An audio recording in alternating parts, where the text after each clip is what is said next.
लोग जब आपके पास फोटोग्राफ भेजते हैं या फिर व्हाट्सएप पे सेंड करते हैं, आपको सबसे बड़ी दिक्कत क्या आती है जब वो इन्हांस करके भेजते हैं, फोटोशॉप करके भेजते हैं, वो चैलेंज क्या रहता है? जब आपको डायरेक्शन डिपार्टमेंट से या रोहित शेट्टी से आपको जब ब्रीफ मिलता है कि भाई मुझे गौरव ऐसे ऐसे लोग चाहिए, क्योंकि पहला ब्रीफ तो मिलता ही होगा आपको, राइट। तो वो रोहित शेट्टी की तरफ से क्या मिलता है या जो उनके लोग प्रॉपर उनकी तरफ ब्रीफ से मिलता है। कैसे मिलता है, वो एक एग्जांपल देंगे ताकि लोग भी आज इस मौके का फायदा उठाएं, समझे कि क्या ब्रीफ होता है। एक और शब्द है जिससे ना एक्टर बहुत जूझता है और बहुत शिकायत करता है कास्टिंग डिपार्टमेंट की, वो है कि यार हमारा टैलेंट देखते नहीं, उससे पहले ही बोल देते हैं नॉट फिट। एक एक्टर जब भी आता है ना तो बहुत उम्मीदों के साथ आता है, लेकिन उसकी उम्मीदें जब पूरी नहीं हो पाती तो उसके अंदर पर्सनली आपने बहुत ज़्यादा एनालाइज किया होगा कि 90% जो आपने बताया एक मार्क, उनमें पर्सनली ऐसी क्या कमी रह जाती है जिसको वो समझ ही नहीं पाते, पकड़ ही नहीं पाते और इसकी वजह से वो बार बार रिजेक्ट होते रहते हैं? अजय सर की बात करूँ तो फेस ऑफ सिंघम, ठीक है, बट अगर मैं सिम्बा की बात करूँ, ठीक है, जो सर है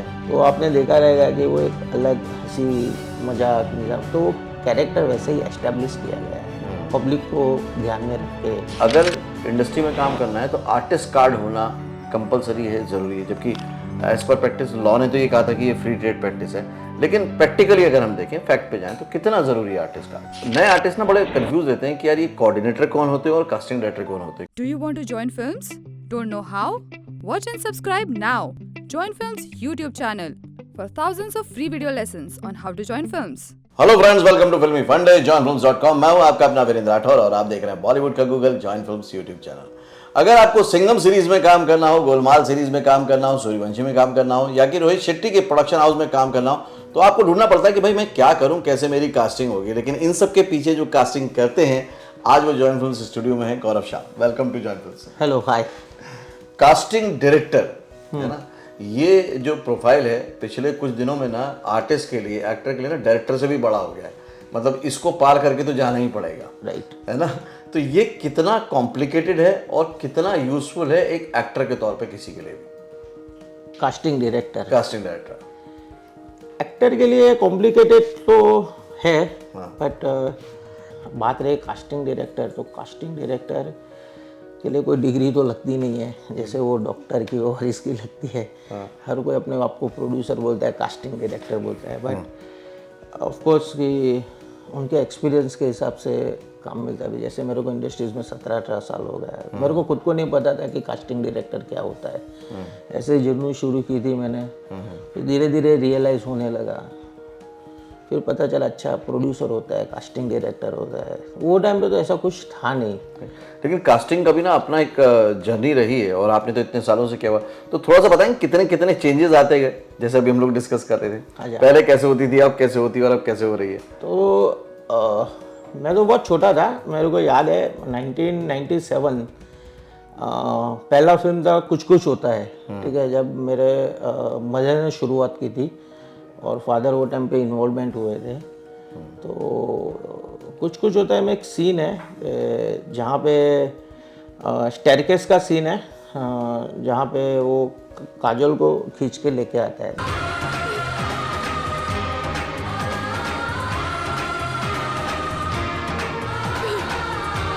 तो वो टाइम पे मैं वहाँ पे खड़ा था, तो वो टाइम पे ऐसे कुछ कास्टिंग वगैरह कुछ नहीं होती थी। ओके।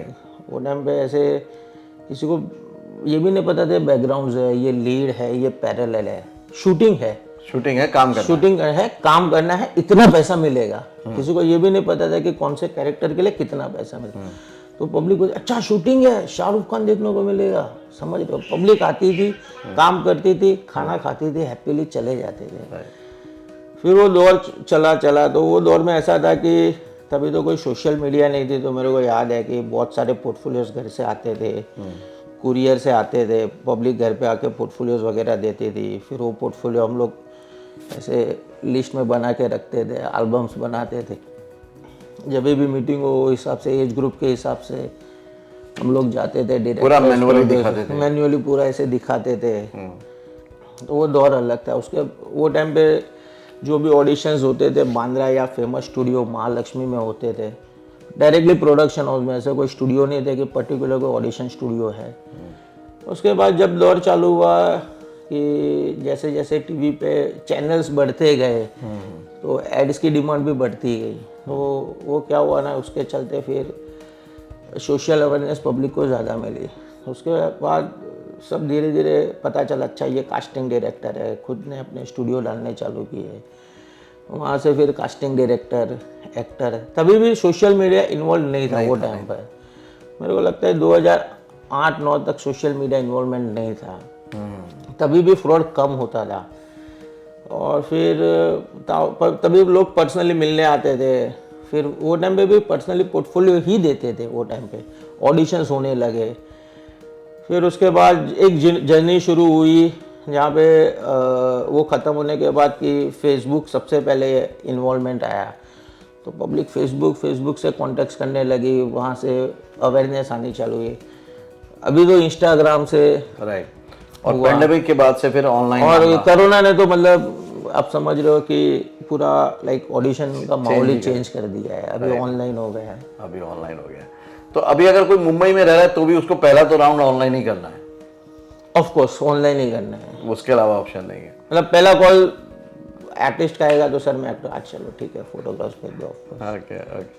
इसमें जो अभी डिजिटल आया इसके फ़ायदे तो हुए होंगे कुछ ना कुछ, लेकिन जो सबसे बड़ी चीज़ें हैं कि लोग जब आपके पास फोटोग्राफ भेजते हैं या फिर व्हाट्सएप पे सेंड करते हैं, आपको सबसे बड़ी दिक्कत क्या आती है जब वो इन्हांस करके भेजते हैं, फोटोशॉप करके भेजते हैं, वो चैलेंज क्या रहता है? क्या होता है ना कि जब फोटोग्राफ्स जो आते हैं वो या तो फिल्टर करके आते हैं या तो कुछ ना कुछ चेंज आता ही है, ठीक है। रियल में अलग होता है और फोटोग्राफ में डेफिनेटली अलग होता है, और 90% रिजल्ट चेंज मिलता ही मिलता है। अगर रियल में 90% का सिलेक्शन भी नहीं होता है क्योंकि आप पकड़ लेते हो। नहीं होता है, उसके रीजंस भी काफ़ी है कि क्या है ना, देखो एक्टर, मैं चाहता हूँ कि हर एक बंदा एक्टर बने। मैं हर एक्टर की रिस्पेक्ट करता हूँ क्योंकि मैंने स्ट्रगल देखी है, मैं हर एक्टर से भी मिलता हूँ, ठीक है। बट एक्टर को खुद को समझ में आना चाहिए कि एग्जैक्टली रिक्वायरमेंट क्या है। हाँ, वो में अभी मैं रिसेंटली एक कास्टिंग कर रहा था यंगस्टर्स की, 18 से 21 साल 22 साल, तो जस्ट अभी कॉलेज में जो 12वीं में से या 10th के बाद जब पब्लिक निकली है वैसा एक फेस होता है। अब 26 वाला आके या लड़का लड़की बोले कि सर मैं जाऊंगा, तो उसको खुद को पहले समझना है कि मेरा लुक ही नहीं जाएगा, क्योंकि क्लियर मेंशन है, कॉस्ट्यूम मेंशन है, पूरा ड्राफ्टिंग है मैसेज में।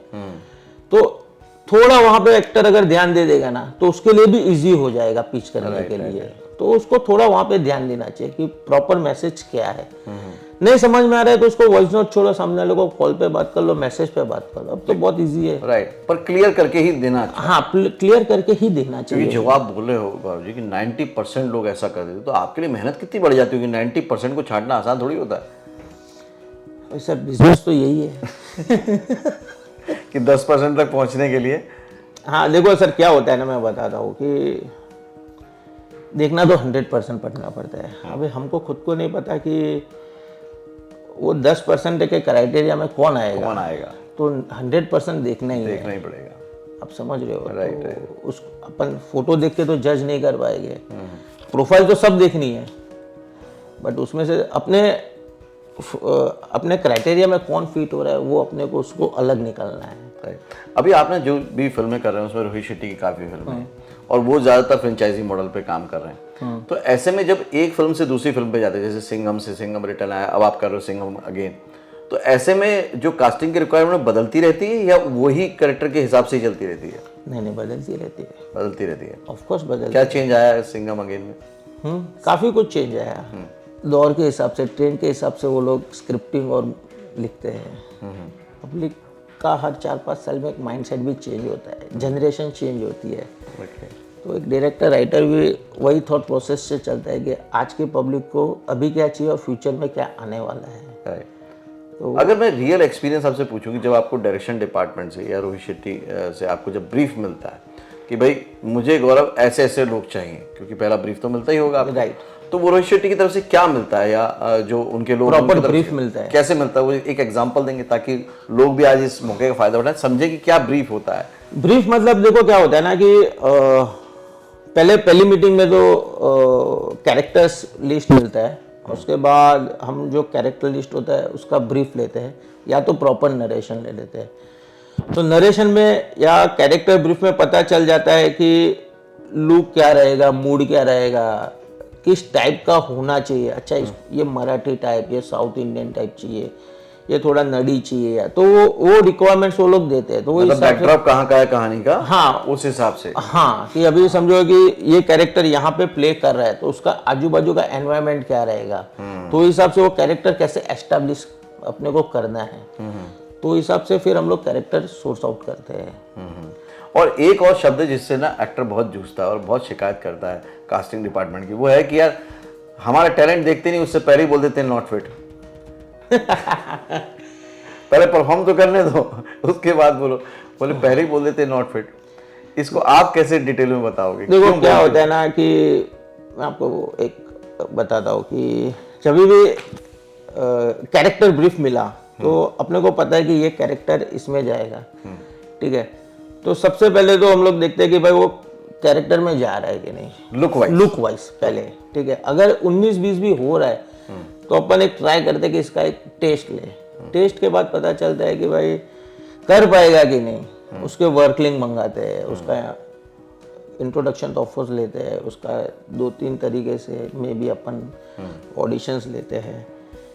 फिर ऐसा लगता है कि ठीक है, ऐसे अपने को कुछ मिल गए, वहाँ पे प्रेजेंट करते हैं। अगर उनको भी नहीं समझ में आया तो दूसरा सोर्स आउट करना पड़ता है ऑफकोर्स। फिर वही अगर उसमें से कोई शॉर्टलिस्ट होता है तो फिर हम लोग फाइनल एक जो स्क्रिप्ट होती है उसके ऊपर हम लोग टेस्ट करते हैं, ठीक है। तो देखो शिकायत तो ऑफकोर्स रहेगी हर एक्टर की, ठीक है, और वो रहने वाली है, आप समझ रहे हो। सबको फिट नहीं बोल सकते, क्योंकि सबको फिट नहीं बोल सकते। मैं एग्जाम्पल देख रहा हूँ, किसी सेलिब्रिटी को पर्टिकुलर ये नहीं कर रहा हूँ। आज जॉनी लीवर की जगह कोई दूसरा कोई नहीं ले सकता है। आज राजपाल यादव की जगह दूसरा कोई नहीं ले सकता है, आप समझ रहे हो। अगर वो जॉनी लीवर वो कैरेक्टर के लिए फिट है तो वो जॉनी लीवर ही है। तो आपका जैसा लुक है वैसा ही है, आप समझ। परेश रावल वहीं पे है तो वहीं पे है, आप समझ रहे हो। तो वो कैरेक्टर के लिए वही एक कैरेक्टर फिट ही है। तो इसी में एक अच्छी बात भी निकल के आ रही है, मान लो आपकी पर्सनालिटी कैसी भी है, चाहे आप शॉर्ट हाइटेड हो या आप बहुत पतले हो या आप बहुत मोटे, कोई ना कोई रोल आपके लिए होगा जरूर सर। आप सब बस चलता उसी है के लिए 100%। शॉर्ट हाइट चलता है, कल्ली चलता है, दुबला चलता है, पतला चलता है, मोटा चलता है, चश्मे वाला, सब कैरेक्टर के लिए है। मतलब जो रेगुलर लाइफ में हम लोग दुनिया को देखते हैं ना, बस वही फिल्म लाइन है। एक एक्टर जब भी आता है ना तो बहुत उम्मीदों के साथ आता है, लेकिन उसकी उम्मीदें जब पूरी नहीं हो पाती तो उसके अंदर पर्सनली आपने बहुत ज़्यादा एनालाइज किया होगा कि 90% जो आपने बताया एक मार्क, उनमें पर्सनली ऐसी क्या कमी रह जाती है जिसको वो समझ ही नहीं पाते, पकड़ ही नहीं पाते और इसकी वजह से वो बार बार रिजेक्ट होते रहते हैं? देखो क्या है ना कि हर चीज़ की रिक्वायरमेंट समझनी बहुत इम्पोर्टेंट है, ठीक है। अभी वो चीज़ को वो फुलफिल कर पा रहा है, ठीक है, तो ही वो आगे बढ़ पाएगा, समझ रहे हो।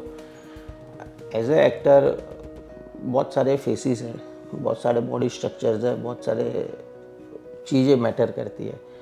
तो उनको क्या है ना कि उनको समझना चाहिए कि ये कैरेक्टर में मैं पहले तो फिट होगा या नहीं होगा, खुद ही एनालाइज करना, खुद को एनालाइज करना चाहिए, ठीक है। उनको मैं तो ये भी बोलूँगा कि उनको ज़्यादा से ज़्यादा अगर एक्टर है तो वेब सीरीज़, मूवीज़ ये देखनी चाहिए।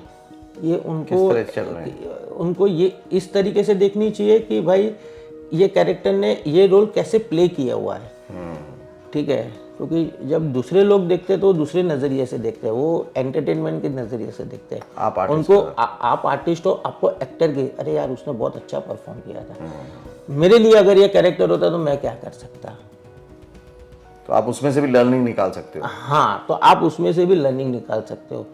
तो पहला तो उनको समझना चाहिए कि मेरे लिए कैरेक्टर फिट है या नहीं है।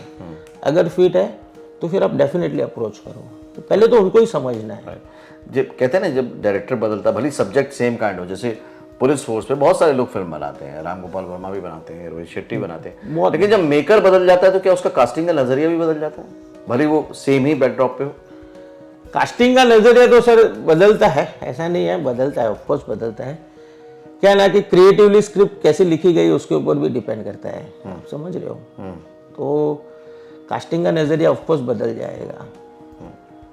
अभी आप अजय सर की बात करो तो it's a face of Singham, ठीक है। बट अगर मैं सिम्बा की बात करूँ, ठीक है, जो रणवीर सर है, तो आपने देखा रहेगा कि वो एक अलग हंसी मजाक मिजाक, तो वो कैरेक्टर वैसे ही एस्टेब्लिश किया गया है, पब्लिक को ध्यान में रख के, एंटरटेनमेंट को ध्यान में रख के, मतलब एक बिल्कुल जॉली काइंड है। एकदम और angry फिर सडनली वो एक अपना दूसरा फेस आके खड़ा कर रहा है, समझ रहे हो। अभी अजय सर अलग जोन है, वो सिंघम फेस है, आप समझ रहे हो। तो जितने भी डायरेक्टर्स होते हैं तो हर कोई एक नज़रिए से स्क्रिप्ट लिखता है, क्रिएटिव डायरेक्टर, नरेशन, व्हाटएवर जो भी उनकी प्रोसेस, वो हिसाब से वो कैरेक्टर एस्टैब्लिश करते हैं ये लोग। रोहित शेट्टी ने हमेशा ना जितनी भी फिल्में बनाई हैं, इसलिए पूछना क्योंकि आप जुड़े रहे हैं शुरू से उनसे, तो रोहित शेट्टी ने जितनी फिल्में बनाई उनके कैरेक्टर बड़े हिट हुए हैं। ऑफ कोर्स आप देखिए कोई भी एक फिल्म है तो उसमें उनके कैरेक्टर बड़े अच्छे से एस्टेब्लिश होते हैं। ऐसी क्या खास बातें उनके कैरेक्टर ब्रीफिंग में या डिटेलिंग में या सोच में जो आपको लगती है कि वो बहुत अलग है? जो सर है वो उनका कैसा ना, बहुत शार्प माइंड है पहली चीज़, ठीक है, and very great sensible. Even उनकी जो टीम है वो भी मतलब अलग है। मैंने 17-18 साल में बहुत लोगों से काम किया, बट ये जो टीम है वो एक अलग ही लेवल है, आप समझ रहे हो। सेकंड चीज़ कि क्या होता है ना कि सर ने सबसे पहले सिंघम बनाई, ठीक है, अजय सर ने, उसके बाद दूसरी आई, ठीक है, उन्होंने थोड़ा ना मॉडिफिकेशन कर दिया उसको लेके, ठीक है। तो क्या होता है ना कि वो हिसाब से क्या होता है ना कि पब्लिक के माइंड के हिसाब से, स्क्रिप्ट के हिसाब से उन्होंने मॉडिफिकेशन किया रखा। सिम्बा आपने देखा होगा, सिम्बा में भी एंट्री तो है ही, सूर्यवंशी में भी एंट्री तो है ही, तो वो पहलू नहीं छोड़ा है। वो कॉप का यूनिवर्स बढ़ा रहा है बेसिकली, लोगों को अवेयरनेस ला रहा है, ठीक है। तो अभी जैसे जो सिंघम अगेन आ रही है, इसमें दीपिका जी है, ठीक है, तो आज तक मेल कॉप चल रहे थे, अभी फीमेल कॉप का भी एंट्री हो रहा है धीरे धीरे। अच्छा, ये बात अच्छी नहीं भी लगेगी, ठीक है, फीमेल कॉप का भी एंट्री हो रहा है, तो वो क्या ना, कॉप का यूनिवर्स धीरे धीरे बढ़ा रहा है। एक ना बहुत बड़ा एक सवाल चलता है यहाँ पर मुंबई में खास तौर से, और इसके नाम पे फ्रॉड और फेक भी बहुत चीज़ें होती हैं। वो ये कि अगर इंडस्ट्री में काम करना है तो आर्टिस्ट कार्ड होना कंपलसरी है, ज़रूरी है, जबकि एज पर प्रैक्टिस लॉ ने तो ये कहा था कि ये फ्री ट्रेड प्रैक्टिस है, लेकिन प्रैक्टिकली अगर हम देखें, फैक्ट पे जाएं, तो कितना ज़रूरी है आर्टिस्ट कार्ड? कोई ज़रूरी नहीं है, मतलब आर्टिस्ट कार्ड मेरे को तो आज तक नहीं समझ में आया क्या होता है आर्टिस्ट। मतलब 17 साल से आप काम कर रहे हो, आपको नहीं समझ में आया कि क्या होता है? हाँ, आर्टिस्ट कार्ड क्या होता है, ठीक है। तो यार आर्टिस्ट है, आर्टिस्ट कार्ड मतलब क्या होता है, मतलब समझ ही नहीं आ रहा है मेरे को, ये लॉजिक एक्चुअली दिमाग में नहीं बैठता है कभी। मेरे पास बहुत एक्टर्स के फ़ोन आते हैं, बहुत बच्चों के पेरेंट्स के फ़ोन आते हैं कि सर मुझे फ़ोन आया है, आर्टिस्ट कार्ड बनाना है, 5,000 रुपया मांग रहे हैं, 7,000 रुपया। सर वो तो अभी 2 दिन के बाद फ़ोन है, सर अभी वो 3,000 में भी रेडी है। मैं बोला 3,000 भी मत डालना गलती से। आर्टिस्ट कार्ड मतलब एक टाइम था जहाँ पे यूनियंस इन्वॉल्व थे वगैरह, बट वो लोग भी बहुत सपोर्ट करते थे आर्टिस्ट को। अगर सेट के ऊपर उनको कुछ इवन पेमेंट को लेके प्रॉब्लम आ गई, ओवर टाइम आ गया या उनको लग गया, तो उनके मेडिकल इश्यूज भी उसमें से कवर होते थे। But as such artist card इतना ज़रूरी नहीं है, बट हाँ ठीक है, अगर आप लेवल तक पहुंच गए, मेरे को लगता है, मेरे को ऐसा लग रहा है कि अगर आप सीरियल कंटिन्यूटी कर रहे हो तो आर्टिस्ट कार्ड होना चाहिए, बट ठीक है, उसके लिए सिंटा है। Right, okay. अब एक बहुत क्वेश्चन अजीब सा है लेकिन ज़रूरी है। एक आर्टिस्ट जब आता है, उससे क्या ऐसी गलती होती है जो उसको बिल्कुल नहीं करनी चाहिए, जिस वजह से वो स्ट्रगल ही करता रह जाता है और फिर एक दिन वापस लौटना पड़ता है? क्या नहीं करना चाहिए? करना तो क्या नहीं चाहिए, अभी वही सेम है, उसको प्रॉपर रिक्वायरमेंट समझनी चाहिए, गलती तो वही है। बाकी टाइम लगता है हर चीज़ में, रातों रात कोई एक्टर, डायरेक्टर, प्रोड्यूसर तो नहीं बन जाता, उसको टाइम लगता है, उसको राइट अप्रोच करना चाहिए, सही लोगों से अप्रोच करें, पेशेंस रखें। उसके टाइम और में अगर उसने गलत लोगों को अप्रोच कर दिया या गलत जहाँ से उसको काम नहीं मिलने वाला है, तो फिर उनका फ्रस्ट्रेशन लेवल बढ़ता है। ये रिक्वेस्ट करूँगा कि आप जेन्युइन लोगों को अप्रोच करो, जेन्युइन टाइम पे प्रोफाइल भेजो, जेन्युइनली अप्रोच करो, ठीक है, और जो रिक्वायरमेंट हो उस हिसाब से अपने आप को प्रेजेंट करो, तो आपका काम 100% होगा। ओके, तो अभी कौन कौन सी फिल्में, एक तो सिंघम अगेन आप कर रहे हैं, और कौन सी फिल्म या वेब सीरीज वगैरह आ रही है? अभी 2 वेब सीरीज है पाइपलाइन में, ठीक है। मैं नाम तो रिवील नहीं कर सकता हूँ। एक मिशन मंगल जिसने डायरेक्ट की थी जगन शक्ति सर, उनकी एक फिल्म कर रहा हूँ, ठीक है। और बाकी तो एड्स और प्रिंट्स, मतलब महीने के 15-20 दिन शूट कर ही अच्छा, लेता हूँ। एड्स में भी एक बात होती है गौरव जी कि पहले क्या होता था, या तो मॉडल चलते थे, फिर सेलिब्रिटीज आने लगे। अभी सेलिब्रिटीज के साथ या स्पोर्ट्स पर्सन के साथ साथ ना कॉमन लोगों की बड़ी एंट्री हुई है। यार ये तो अभी क्या ना रिक्वायरमेंट है, हाँ वो इसमें कुछ नहीं कर सकते। जो ब्यूटी, कार, डियो, हाँ ठीक है, फिर क्या बोलते हैं, ये सब ब्रांड्स ऑलरेडी सेलिब्रिटीज कर रहे हैं, Right. ठीक है। उसके साथ फिर उनके जो सर्कल है तो ऑफ कोर्स अच्छे फेसेस लगते हैं। बस अब लास्ट क्वेश्चन पूछूंगा, ये रिच लुक क्या होता है? Rich look, very good question. Rich look मतलब बेसिकली रिच लुक मतलब अप मार्केट होता है, हाँ। ठीक है। देखो क्या होता है ना कि ब्रीफ लेते हैं ना तो बोला जाता है कि यार वो बांद्रा के कॉलेज क्राउड चाहिए या फिर टाउन का चाहिए, तो समझ में आता है, ठीक है।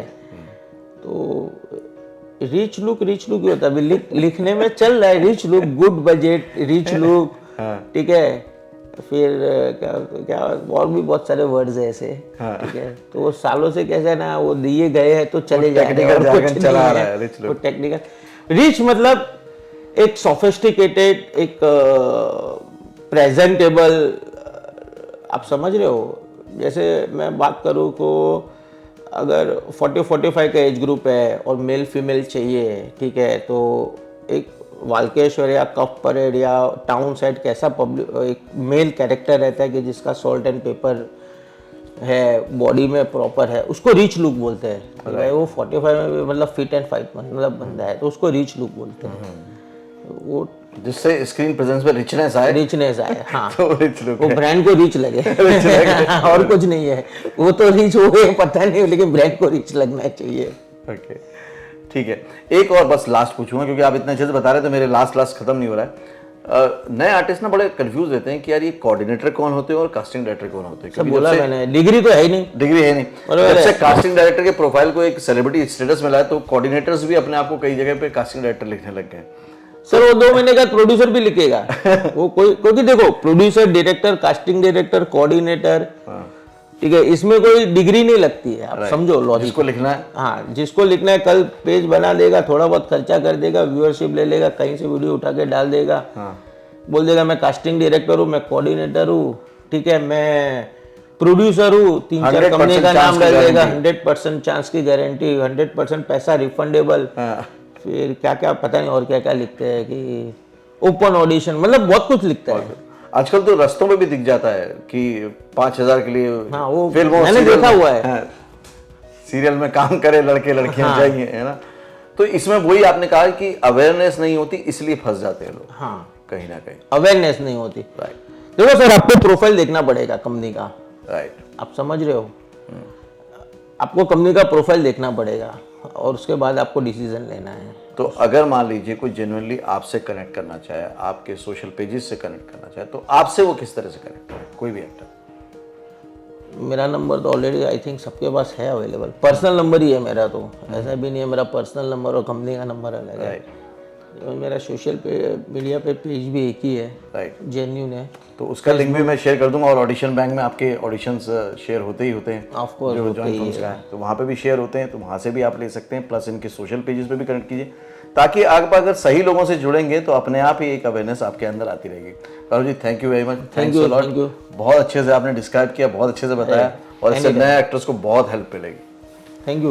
ओके, तो मेरे साथ है गौरव शाह, एक कास्टिंग डायरेक्टर जो कि बाय चॉइस कास्टिंग डायरेक्टर बने हैं, मतलब मजबूरी में नहीं बने, क्योंकि कई बार ऐसा होता है कि कुछ लोग एक्टर बनने आते हैं, तैयारी पूरी नहीं होती तो वो कास्टिंग डायरेक्टर बन जाते हैं, लेकिन ये बाय चॉइस बने हैं क्योंकि उन्होंने शुरू से वही देखा, वही इनको एक्साइटिंग लगता है, वही इनको चैलेंजिंग लगता है, और जब किसी की जिंदगी बदलती है, किसी के ड्रीम पूरे होते हैं, तो वो भी इनको अच्छा लगता है, खास लगता है, इसलिए कास्टिंग में काम कर रहे हैं। लेकिन जो जो इनके चैलेंजेस हैं जो जो चीज़ों से ये आपको सिखा सकते थे, बता सकते थे, इन्होंने पूरी ईमानदारी के साथ, सहजता के साथ आपको बताया। आपने क्या क्या सीखा मुझे कमेंट करके ज़रूर बताइएगा। वीडियो को सभी एक्टर्स के साथ जितना हो सके शेयर कीजिए ताकि सब तक ये जेन्युइन बात, अवेयरनेस पहुंचे। आप तक पहुंची है तो आपका काम है किसी और तक भी इसको ज़रूर पहुंचाएं। अगले वीडियो में फिर से मिलूंगा, तब तक के लिए देखते रहिए, सीखते रहिए, जमे रहिए। All the very best. Actor बनने का सबसे आसान तरीका अवार्ड विनिंग एक्टिंग गुरु वीरेंद्र राठौर का best seller acting method switch on switch off acting method है। इस कोर्स से सीखकर आप भी कुछ ही दिनों में एक बेहतरीन एक्टर बन सकते हैं, जिसे साबित करते हैं इसके अमेजिंग Amazon और Google के ratings and reviews. Switch on switch off acting method अभी तक का सबसे सरल और प्रभावी मेथड है, जो आपके समय और महंगी फीस दोनों को बचाता है। Switch on switch off acting method course book आपको Amazon, Flipkart, join films website पर अवेलेबल है।